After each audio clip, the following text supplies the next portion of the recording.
Paz e graça do nosso Senhor Jesus Cristo. Que a paz e a graça esteja sobre a sua vida, em nome de Jesus. Nós, pela misericórdia de Deus, nós estamos vivos. A misericórdia de Deus, ela se renovou sobre as nossas vidas em mais um dia. Louvado e glorificado seja Deus por isso. O Senhor nos deu mais uma oportunidade. A oportunidade de poder viver. A oportunidade de poder ter os olhos abertos. De poder ir à presença dEle. De poder meditar na palavra dEle. De poder conhecer mais um pouco dEle. De poder nos aprofundar mais da sua palavra e da sua presença.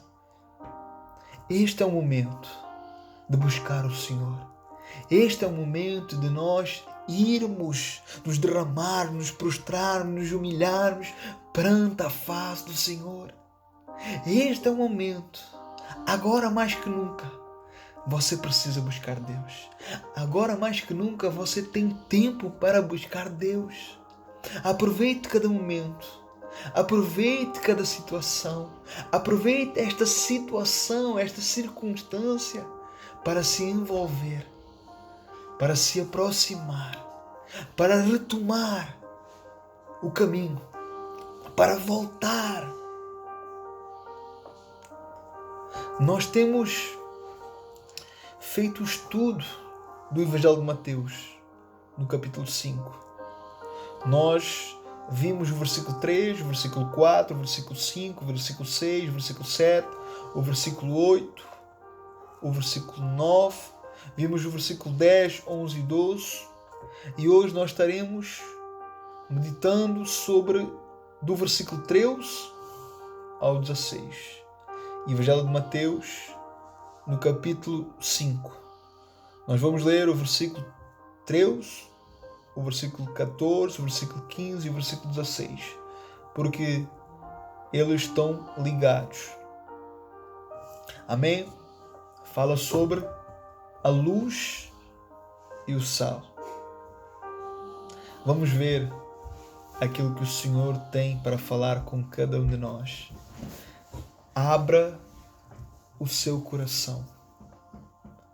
Abra o seu coração para tudo aquilo que for falado agora neste momento.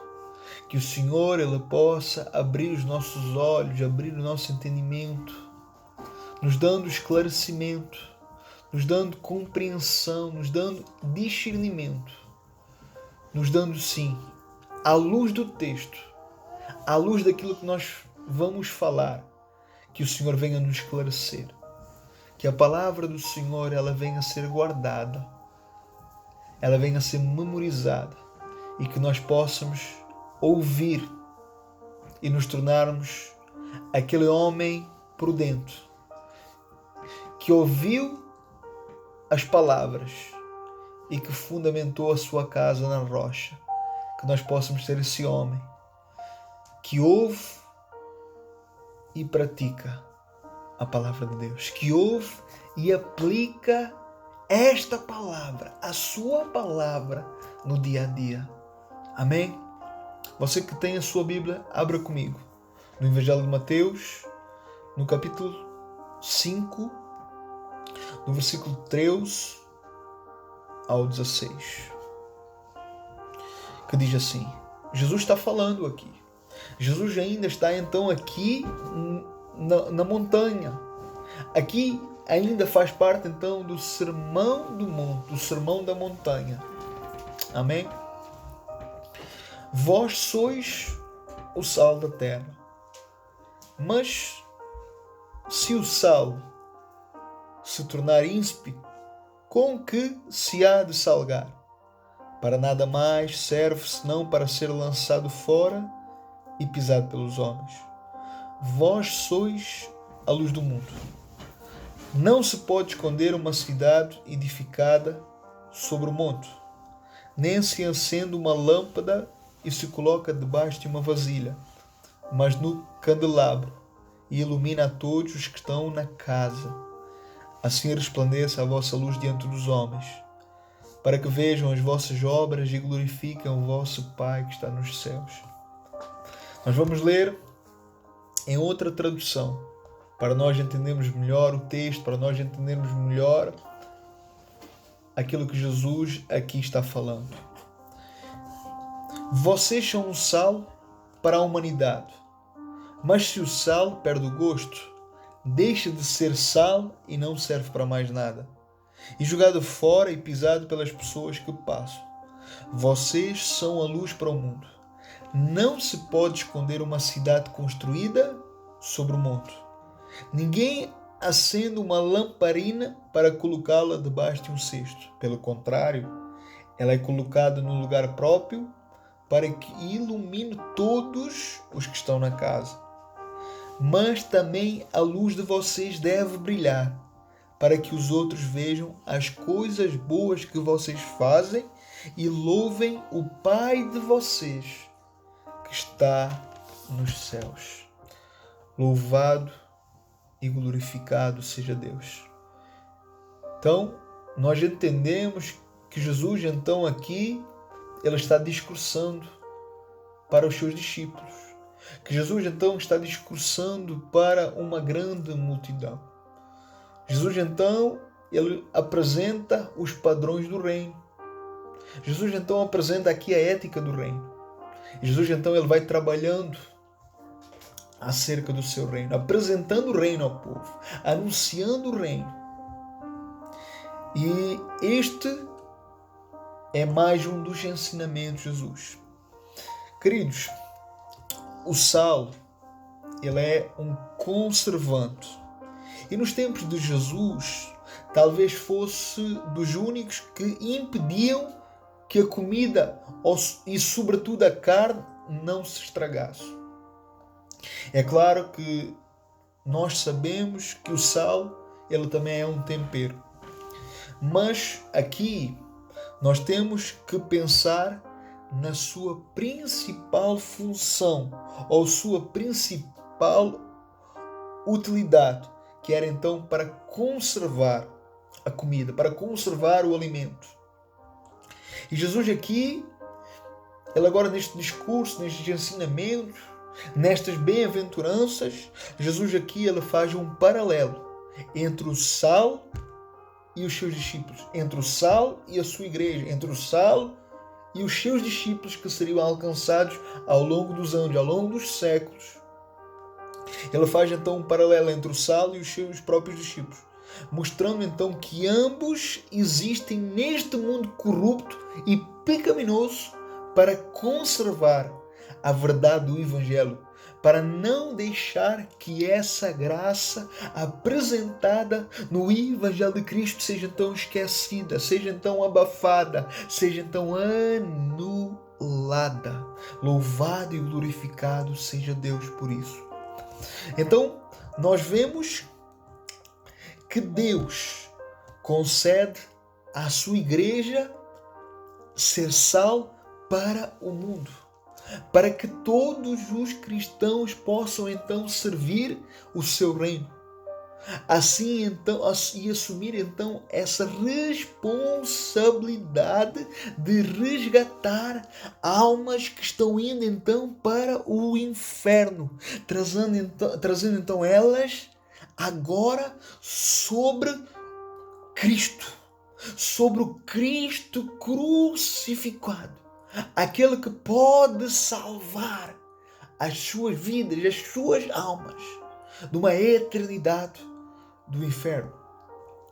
Veja que quando um cristão se perde na fé, ele se torna inútil dentro desse propósito de ser sal para o mundo. Esse homem ou essa mulher é como aquele sal que se perdeu, perdendo então o seu sabor, perdendo então a sua influência.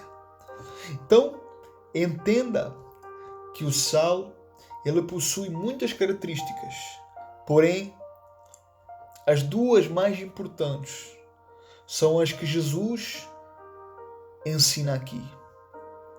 Primeiro, o sal ele existe para preservar os alimentos, que significa então para nós, para a igreja, para os discípulos, para nós então, nós existimos como sal para quê? Para perseverar a palavra, para perseverar a santa doutrina, o evangelho. E ao mesmo tempo, o sal ele também vai dar o quê? Vai dar tempero, que significa então da mesma forma para nós, para a igreja, para os cristãos. Eles existem para dar sentido, para trazer então o verdadeiro sentido da vida aos homens, ao mundo, aos pecadores, aos ímpios. Veja que esse é o papel da igreja, a qual então possuía e possui essa função de perseverar nessa verdade de Jesus Cristo. De perseverar então na verdade do cristianismo, que carrega então uma identidade que já leva 2020 anos, lutando então contra a corrupção moral e contra a corrupção espiritual na sociedade, no mundo, na terra. Porque se nós como igreja não lutarmos por isso, se nós como igreja não lutarmos então por uma influência na sociedade, o que acontece é que nós nos tornamos o quê? Frios, insensíveis, carnais, desleixados, relaxados. E aí acaba então sendo um pouco como o sal, que se torna ínspido, ou seja, vai perder o sabor e não servirá para nada. Veja, Jesus, em tudo o que ele falava e ensinava, ele tinha um foco, ele tinha um objetivo. Por isso, é importante nós, quando nós estudamos, nós irmos à cultura deles. Por isso é importante nós estudarmos a cultura daquela altura, dos tempos de Jesus. Veja bem, naquela época, na época de Jesus, havia muitos fariseus, havia muitos mestres da lei, muitos doutores da lei, que eram orgulhosos da sua religiosidade e do seu legalismo. Porém, isso nada tinha a ver com a verdadeira essência das Escrituras que haviam sido anunciadas pelos antigos profetas do Antigo Testamento.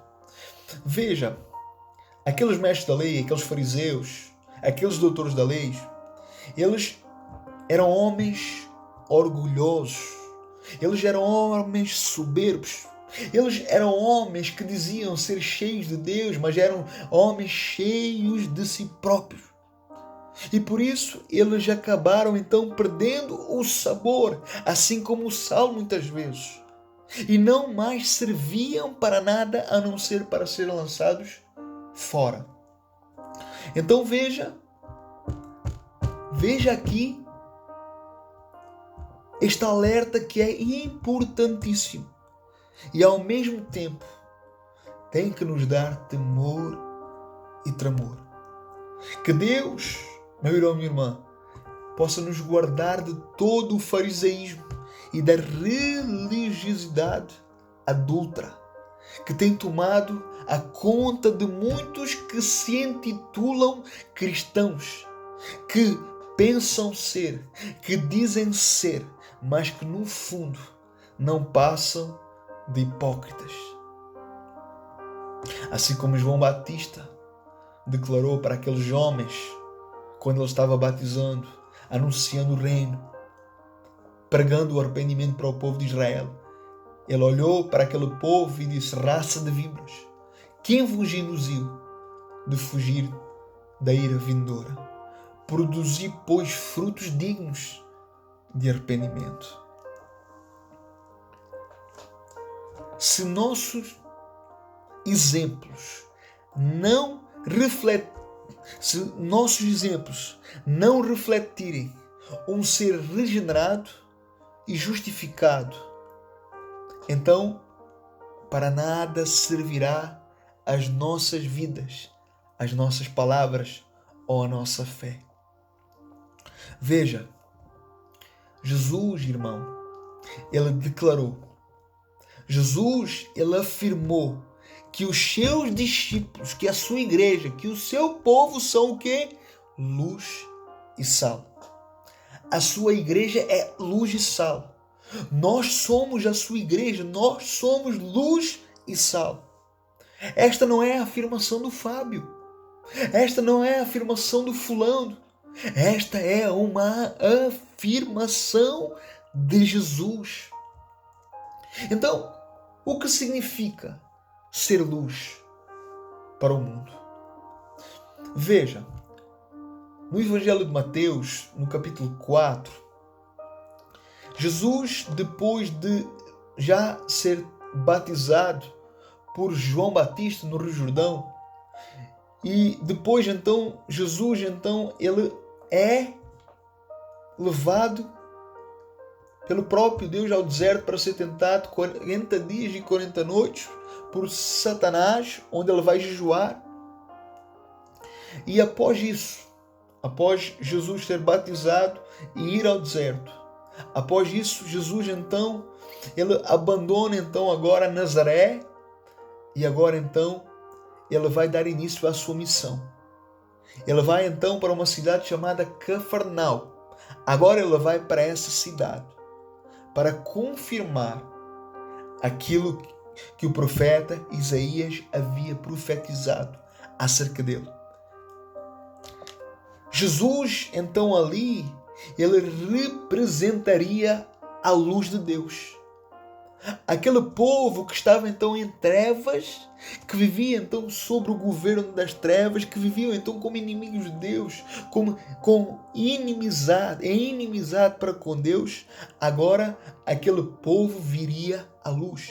Agora a luz estava então ali através de Jesus para destruir as trevas, para começar então agora ali um novo tempo.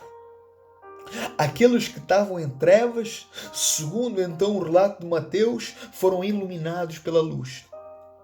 Agora seriam iluminados, agora seriam contagiados pela vida a qual Jesus apresentaria.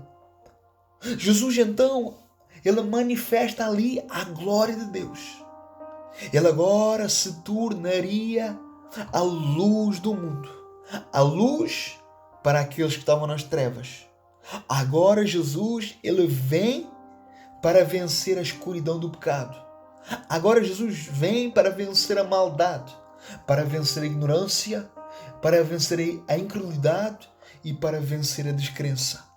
Agora ele vem para trazer vida sobre aqueles que estavam mortos para Deus, sobre aqueles que estavam mortos espiritualmente por causa do pecado.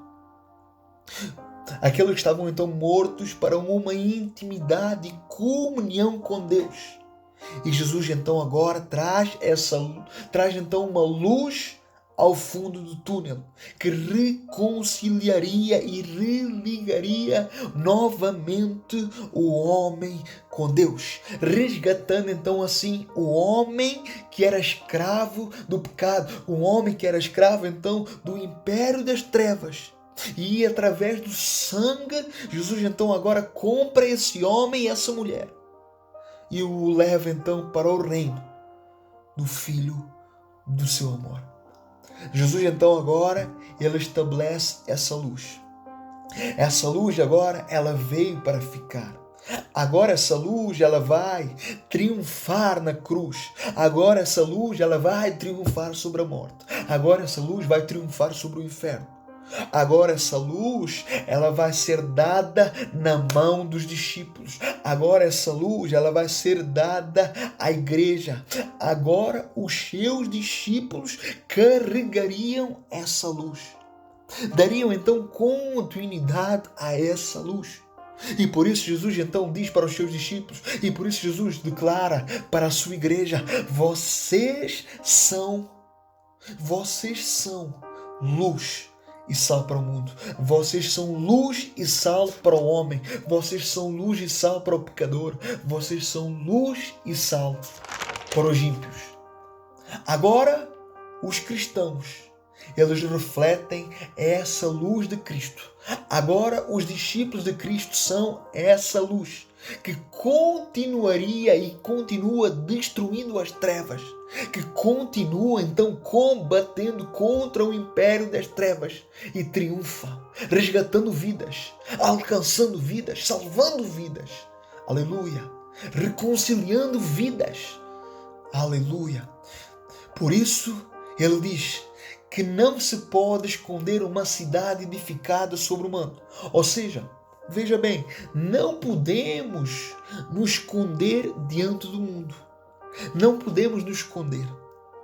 Não podemos deixar as trevas ceifar vidas, fazendo então com que as pessoas se percam, fazendo com que as pessoas não conheçam a luz, fazendo com que as pessoas não conheçam a verdade, fazendo com que as pessoas não conheçam a graça. É essa esperança de salvação que somente é encontrada não é em Maomé, não é em Buda, não é no homem, não é na religião, não é no Papa, não é nas imagens, mas é em Jesus Cristo, o autor e consumador da fé. Louvado e glorificado seja o Senhor. Então, queridos, esse é o nosso chamado, ser luz e sal, usando o nosso corpo, usando a nossa existência, usando o nosso tempo, usando os nossos recursos, gastando a nossa vida, que na verdade não é mais a nossa vida, mas sim de Cristo, porque Ele morreu a nossa morte para nos dar a sua vida. E é nessa vida que nós vivemos, é nessa vida que nos movemos e é nessa vida que existimos. E para concluir, eu quero lhe dizer algo importantíssimo, meu irmão e minha irmã. Ouça bem, guarde isto, memorize isto, se aproprie disto, viva isto, pratique isto, aplique isto na sua vida, em nome de Jesus, para si e para mim. Em nome de Jesus.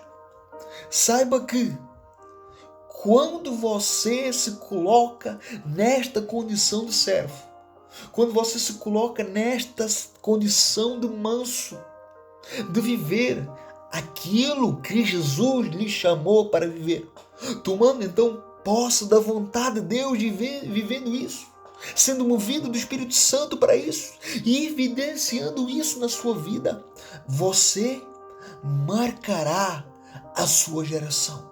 Você terá uma grande influência para o seu povo, para a sua casa, para a sua família, para a sua nação, para aqueles que lhes rodeiam. O seu testemunho chegará aos confins da terra. E quando assim é, pessoas são marcadas. E quando assim é, meu irmão e minha irmã, pessoas são impactadas. E quando assim é, pessoas são convencidas pelo Espírito Santo. E quando assim é, pessoas se arrependem e se convertem dos seus maus caminhos. E quando assim é, o reino de Deus verdadeiramente se manifesta e avançará de uma maneira extraordinária e gloriosa. Pessoas crerão no seu Deus, pessoas crerão no seu Senhor, pessoas te procurarão, pessoas virão até ti, porque os seus corações estarão abertos para Cristo. Você será uma atalaia do Senhor, você será uma tocha, você será fogo vivo, uma brasa viva sobre o povo, sobre a cidade, sobre a sua geração. Você será o John Wesley da sua geração, desta geração. Você será o George Whitefield, um grande missionário nesta geração. Você será um John Edward, Você será um David Brainerd. Você será um Charles Spurgeon. Você será verdadeiramente um Calvino.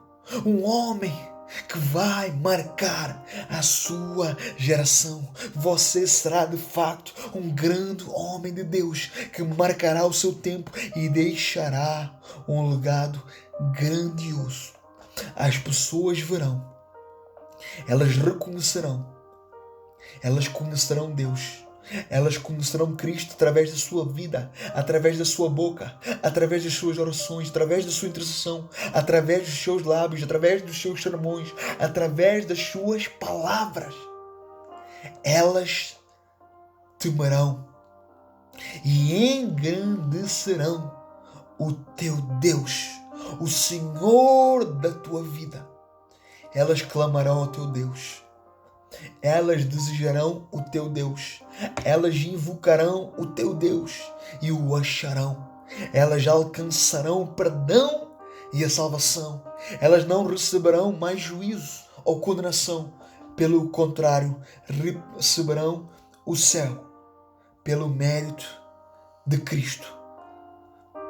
Senhor, por favor, Senhor, em nome de Jesus, faz isso na minha vida, Senhor. Faz isso na vida desse homem. Faz isso nas nossas vidas. Pai, no nome de Jesus, faz isto nas nossas vidas. Faz de nós estes homens. Faz de nós estes avivalistas. Faz de nós estas tochas. Faz de nós estes homens com H grande. Faz de nós esses servos com S grande. Faz de nós, Senhor Deus, luz e sal. Faz de nós, Senhor.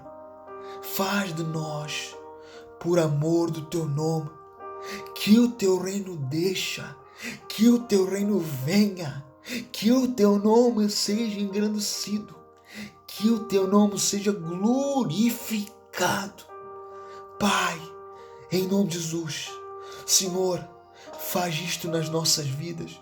Pai, tem que acontecer nas nossas vidas. Meu Deus, arranca tudo aquilo que for necessário, mas faz de nós estes homens, faz de nós estas mulheres. Eis-nos aqui, envia-nos a nós. Faz de nós, Senhor. Usa-nos, ó Pai, como ceifeiros, como obreiros, como homens e mulheres. Senhor Deus, que não se envergonhem da tua palavra e do teu evangelho, Senhor. Pai, por amor do teu nome, Senhor, usa as nossas vidas e faz de nós verdadeiramente luz e sal para este povo, para esta cidade e para esta nação. Em nome de Jesus. Em nome de Jesus. Querido, que isto seja uma verdade na sua vida. Que isto seja uma verdade na minha vida. E que esta verdade, este desejo, esta vontade venha queimar em nossos corações. Que essa obra missionária, que essa obra evangelística, ela venha queimar os nossos corações, nos desprendendo completamente para viver esta vida, este testemunho, como referências, como modelos, como exemplos para essas pessoas. Em nome de Jesus, Deus abençoe poderosamente e ricamente a sua vida. Logo, logo, estaremos continuando o nosso estudo. A minha oração é que tudo isto possa verdadeiramente produzir frutos, produzir experiências, produzir sede e fome, desejo, anseio por Deus, por vidas, por almas, por eternidade. Em nome de Jesus. Amém.